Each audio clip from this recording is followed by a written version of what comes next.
तर सगळ्यांना माझं जय एकविरा तुमचं स्वागत आहे माझ्या नवीन ब्लॉगमध्ये. ब्लॉग जाम महिन्यानंतर येतो त्याच्यासाठी सॉरी.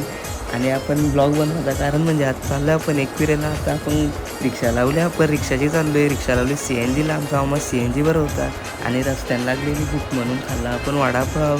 सगळ्यांना भूक लागलेली म्हणून सगळे उतरले. मग आपण चालू केला परत आपला प्रवास.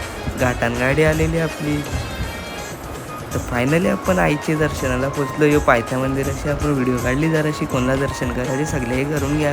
नाही तर ठाण्याचा बैल आलेला आहे, याचा नाव होता मारी. कोण ओळखत असेल तर कमेंट करा. आणि आपण आता चढायची सुरुवात केली डोंगरावर.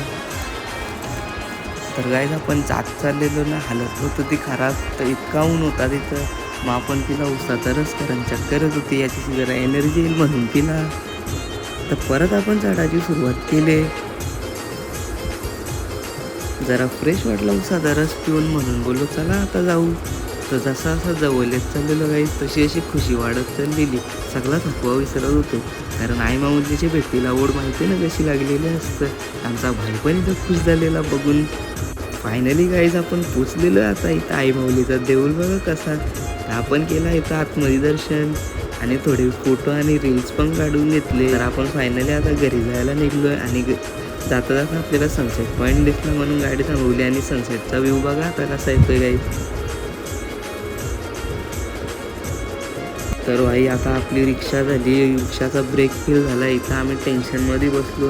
नाही या भाईचा बघा कसा लवर, त्याला काय फरकच नाही. बाजूच्या रिक्षावाल्याने सांगलं टायरावर पाणी मारा म्हणून टायरावर पाणी मागला. कसं दूर निघतं बघा. इथं भूक लागली म्हणून चायनीज.